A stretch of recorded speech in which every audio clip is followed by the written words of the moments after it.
This could be the year 2025 when you finally get your arms around this brand spanking new over 40 perimenopausal menopausal metabolism. And if you do one thing to improve your health this year, I have a recommendation: strength training. I'm going to have you completely brainwashed with why this must be something you're obsessed with this year. And if you're starting from zero, like you have no idea where to begin, you've never done this before, you will leave here with an actual plan that you can start tomorrow doing resistance training at home with no equipment. So if you have noticed a little bit of a change in your strength in daily life after age 40, and that might show up as maybe not being able to trot up the stairs as quickly and briskly as you used to, or I know for me, it was even holding my heaviest iron skillet and realizing, man, this thing is heavy. I'm going to explain why that happens and what we can do about it before the end of the video. If this is your first time here, I'm Jennifer. I'm a board certified lifestyle medicine doctor, but I love to geek out on the science and translate it for all of us into real, doable daily habits. So if this sounds like something that you need more of in your life, hit subscribe down below so that you won't miss out. Now, before we get into exactly how to get started from zero, I need to convince you that this is worth it, that this is completely worth you investing your time and your effort into. You see, after age 40, really it starts in our mid-30s, we all naturally start to lose our muscle mass. I think of it visually as like dripping off my bones as I get older, which is kind of gross, but that's kind of what happens. This natural loss of muscle as we age is called sarcopenia, and thankfully there's plenty that we can do to counter it, and it's worth it. Our muscle does so much more than simply move us around, which is itself critical, of course, but you may not know that it is a major player in the health of your metabolism and your metabolic health. When we lose muscle mass, our metabolism does change. We actually burn more calories at rest when we have more muscle mass on our body, but our body is better at processing glucose, fat, and the other food that it eats, the more muscle or lean mass that we have on our frame. Also, our strength, energy, and confidence take a hit when we lose muscle mass. I asked you a few moments ago if you've noticed any daily living effects of losing muscle, like slower going up the stairs or not being able to lift things as easily that you used to, like the groceries or putting luggage over your head in the carry-on compartment or even your heaviest skillet. When you feel weaker and you start to sense your decreased strength, we move through the world differently, right? We have less confidence with moving our bodies in energetic ways, and maybe even less confidence with some of the movements that used to give us a lot of joy, like sports or tennis or playing with kids. Also, as we lose muscle mass, the joints and bones that those muscles are connected to begin to weaken also. So if the muscles that surround your knees and your elbows and your shoulders don't maintain their strength, those joints themselves become weaker. And the loss of muscle mass directly affects our bone strength. When we use our muscles in a strenuous way, it tells the bone, keep staying strong, keep growing. And this can help maintain bone strength as we age. So one of my favorite visuals to think about my muscle is as I'm aging, muscle almost acts like bubble wrap around my frame. If I do fall, and I'm less likely to fall if my joints and my muscles are strong, but if I do fall, I have a much lower chance of actually fracturing a bone because I'm wrapped in my muscular bubble wrap. I'm bouncy, not crunchy. Now, although lifting heavier weights really stimulates that muscle growth and that bone strength, your first efforts at resistance training should really be about several weeks of just learning to do certain moves properly. You actually need to train your nervous system to move through the moves in the correct way so that you don't get hurt. So in just a minute, I'm going to tell you how to get started even with no equipment at all. Before I do that, can we just address something that I call the intention behavior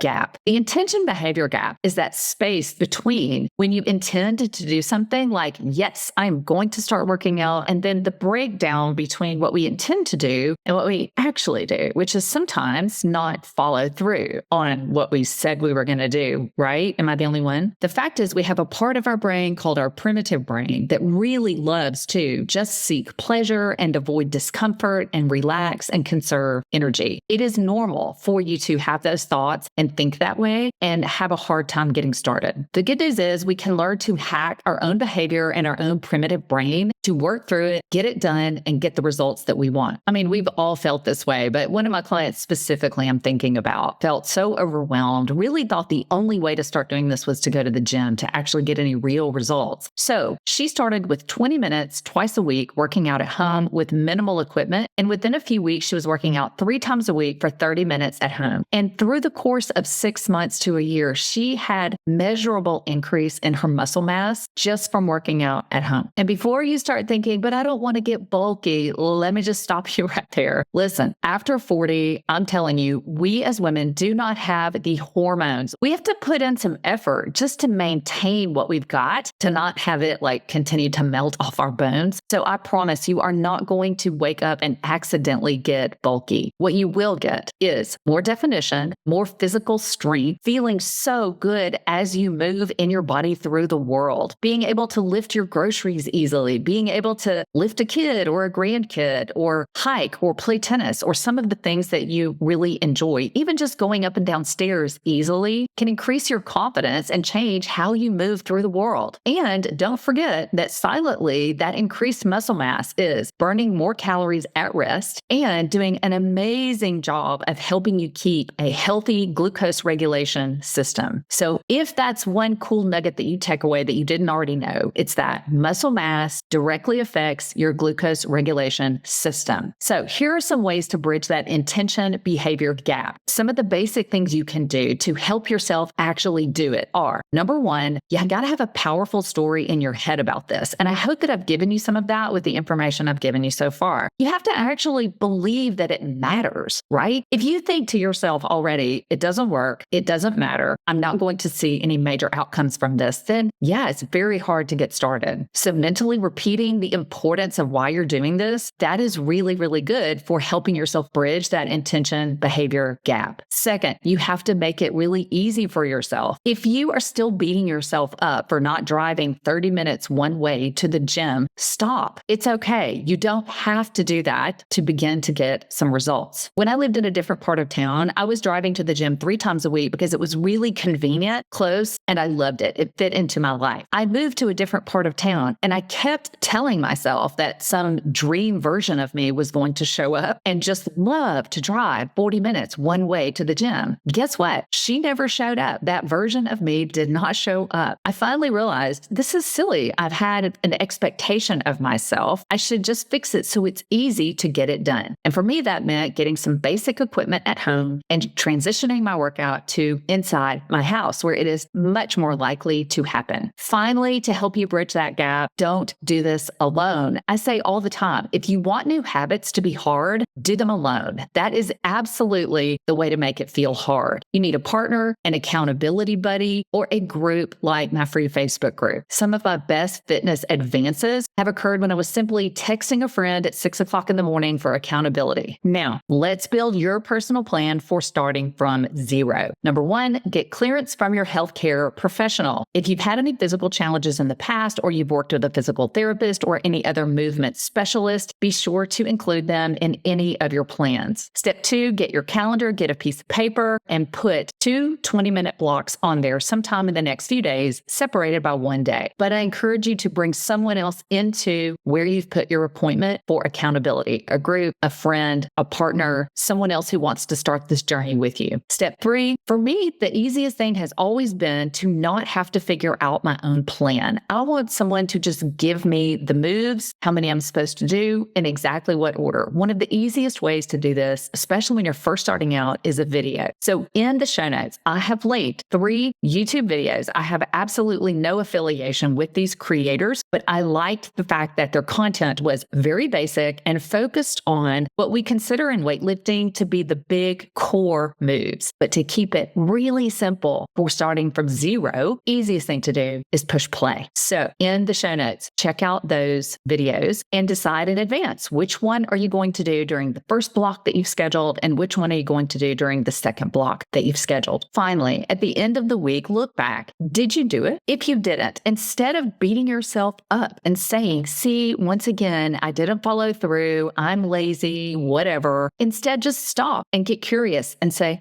interesting. What would make it so easy that it was impossible for me to skip it? And for the majority of us, that's frequently, well, if I had an appointment with someone, I would probably show up. So maybe you should make an appointment with a friend and do a FaceTime call or a live call and do it together. Maybe you can invite a neighbor over to do it with you if you don't pull it off. Keeping determined to figure yourself out. In the next video, I'm going to walk you through exactly what not to do to keep going, making progress, and not get injured. So be sure you catch that one.